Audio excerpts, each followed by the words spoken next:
और उस उत्तर में हमारी भलाई छिपी है। जब वो हमें उत्तर देता है तो निश्चय वो हमें किसी कष्टों में नहीं डालता, किसी बीमारी में नहीं डालता, किसी परीक्षाओं में नहीं डालता। और उसके जब हम उसको अपने हृदय से पुकारते हैं, अपने आत्मिक तरीके से पुकारते हैं, तो निश्चय वो हमारी प्रार्थना को सुनता है, हमें देखता है और हमारे मुख को कभी काला नहीं होने देता। जिस स्त्री का जो 12 साल से उसका लहू बह रहा था, उसको पता था कि अगर मैं यीशु मसीह का उसका सिर्फ आंचल छू लूंगी तो मैं चंगाई को उसी रीति से उस स्त्री ने उस आंचल को छुआ। उस भीड़ में, जिस भीड़ में पैर रखने तक की जगह नहीं थी, उस भीड़ में घुसकर यीशु मसीह का सिर्फ आंचल पकड़ने भर से वो स्त्री चंगी हो जाती है। जो 12 वर्ष से उस लहू की समस्या से वो जूझ रही थी, वो क्षण भर में जाता है। कब? उसके विश्वास के द्वारा। वो अगर वो नहीं जाती वहां पे, नहीं उसके आंचल को पकड़ती, तो फिर क्या ठीक हो पाती? उसके जाने से ही वो गई ना। जैसे बाइबल हमसे यहाँ पे कह रही थी कि पास गया। हमारा जाना बहुत ज्यादा जरूरी है। हम अगर किसी चीज के पास नहीं जाते हैं तब तक वो चीज हमें नहीं मिलती। कहते हैं ना कि प्यासा जो है वो कुएं के पास आता है, ना कि कुआं प्यासे के पास जाता है। Hallelujah, hallelujah. हमें जाना पड़ेगा। जिस तरीके से वो स्त्री वो यीशु मसीह के पास गई और उसका आंचल छुआ, वो चंगी हो गई। अगर वो नहीं जाती तो वो चंगी नहीं होती। वो कभी अपने मन में ये सोच के रखती, कभी यीशु मसीह मेरे यहाँ आसपास से गुजरेंगे तब कभी मैं ऐसे पकड़ लूंगी या उससे मांग दूंगी या कह दूंगी तो मैं चंगी हो जाऊंगी। क्या जरूरत थी उसको जाने की? लेकिन उसका विश्वास, उसके मांगे जाने का तरीका, अपने अंदर ये विश्वास कि मैं उसके क्षण भर के लिए आंचल भी अगर छू लूंगी तो मैं चंगी हो जाऊंगी। तो हमें जाना पड़ेगा किसके पास? अपने परमेश्वर के पास। हमें उसकी ओर ताकना पड़ेगा। किसकी ओर? परमेश्वर की ओर। हालेलुया। सब कष्टों से छुड़ा लिया।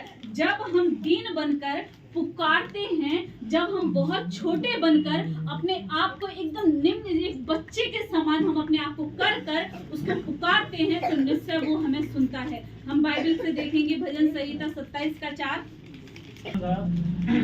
एक वर मैंने यहोवा से मांगा, उसी के यत्न में लगा रहूंगा कि मैं जीवन भर यहोवा के भवन में रहने पाऊं, जिससे यहोवा की मनोहरता पर दृष्टि लगाए रहूं और उसके मंदिर में ध्यान किया करूं। हालेलुया। यहाँ हम देखेंगे कि एक वर मैंने यहोवा से मांगा, उसी के यत्न में लगा रहूं कि मैं जीवन भर यहोवा के भवन में रहने पाऊं, जिससे यहोवा की मनोहरता पर दृष्टि लगाए रहूं और उसके मंदिर में ध्यान किया करूं। हालेलुया। यहाँ जो दाऊद कहते हैं, मैंने एक वर मांगा। वर मीन्स वरदान, इच्छा, अपनी अंदर की भावनाओं को रखा। मैंने एक वर मांगा, मैं यहोवा से मांगा, उसी के यत्न में लगा रहूं कि मैं जीवन भर यहोवा के भवन में रहने पाऊं। हालेलुया। और इसका मतलब ये नहीं है कि हम एनी टाइम यहाँ चर्च में बैठे रहे, अपना काम धंधा छोड़कर अपने सांसारिक जीवन को, कि मैं यहोवा से मांगा, उसी के यत्न में लगा रहूं कि मैं जीवन भर यहोवा के भवन में रहने पाऊं। जो आत्मिक जीवन है, जो स्वर्ग का राज्य है, जो हमारे लिए तैयार किया जा रहा है, हम अपने आप को पवित्र रखकर हम अपने आप की आत्मिक जीवन को कितनी रीति से बढ़ा रहे हैं, किस तरीके से, किस लेवल पे रख रहे हैं, उस स्वर्ग राज्य के तैयार रखने के लिए, अपने आप को उस जगह पे देखने के लिए। जब हम यहाँ पे सब इकट्ठे बैठे हुए हैं, वहाँ पे भी इकट्ठे बैठेंगे तो बहुत अच्छा लगेगा।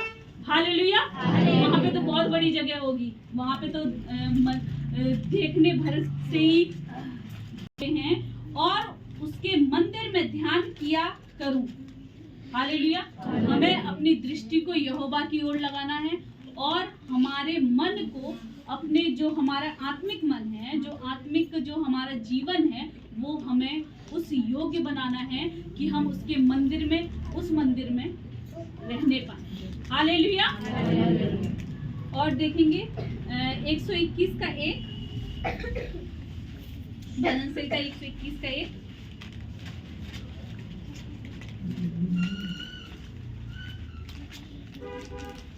लगाऊंगा, मुझे सहायता कहाँ से मिलेगी?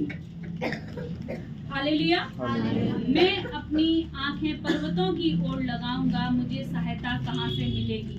जब हम अपनी दृष्टि पर्वतों मीन्स यहाँ पे वो जो सांसारिक तरीके से जो जंगलों में जो पहाड़ होते हैं, जो पर्वत होते हैं, वो नहीं है। यहाँ पे जो पर्वत है वो किसकी ओर, पर्वत जो परमेश्वर है, जो ऊपर है, बहुत ऊपर है, उसकी तरफ हमें आंखें लगाने के लिए कहा गया। मैं अपनी आंखें पर्वतों की ओर लगाऊंगा, मुझे सहायता कहाँ से मिलेगी? जब हम उस ऊंचाई को देखेंगे, जिस ऊंचाई पे वो परमेश्वर है, उस ऊंचाई को हम देखते हैं, तो वो ऊंचाई पे जो परमेश्वर है वो हमारी सहायता करता है। हालेलुया। हमें निश्चय हमारी सहायता करने वाला हमारा परमेश्वर है, बशर्ते हमें अपने आप को वहां तक लेके जाना होगा, बशर्ते हमें अपनी दृष्टि उसकी ओर लगानी होगी, बशर्ते हमें पुकारना होगा। किसको? परमेश्वर को। बहुत बार हमें उसके पास जाना नहीं आता है, बहुत बार हमें मौका मिलता है, लेकिन हम किसी छोटी छोटी जरूरतों के लिए उस चीज को छोड़ देते हैं। उस मौके को, आजकल मेरे अंदर बहुत एक चीज है, अगर कोई मौका मिला है, कोई अपॉर्चुनिटी मिली है, तो वो तुरंत पकड़ लो और उस चीज को कर लो। बहुत हस्बैंड कह रहे थे आजकल तुम्हारे अंदर बहुत ये हो गया है कि अगर कोई अपॉर्चुनिटी मिली है तो उसको कर लो। अच्छी बात है, अगर आपको किसी चीज की अपॉर्चुनिटी, अच्छी अपॉर्चुनिटी मिल रही है तो आप उसको कर लो, क्योंकि वो मौका शायद परमेश्वर ने आपको दिया हो। हालेलुया।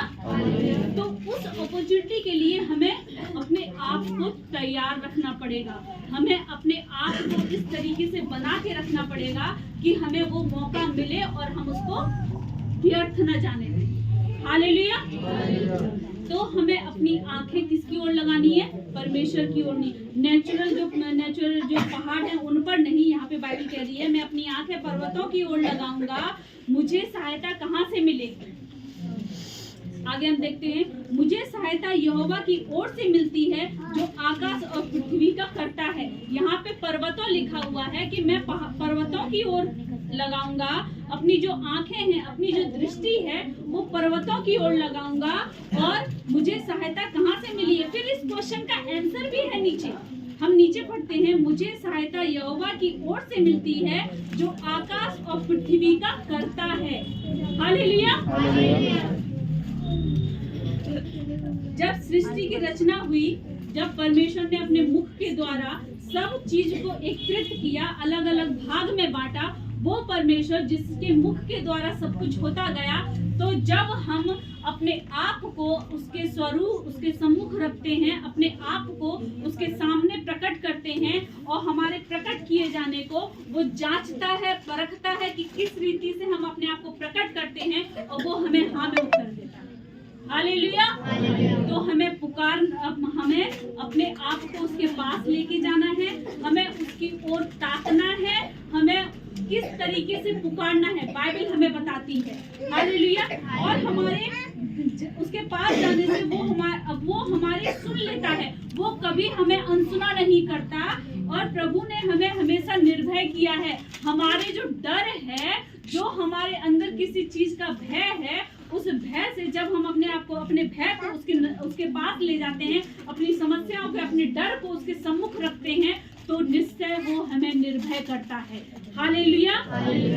और अपनी दृष्टि, अपनी आंखें, सांसारिक आंखें नहीं बल्कि अपनी आत्मिक आंखें हमेशा उसकी ओर रखनी है कि वो अपनी ज्योति से हमें हमेशा, हमारे मुख को कभी काला नहीं होने देगा, बशर्ते उसको चमकाएगा।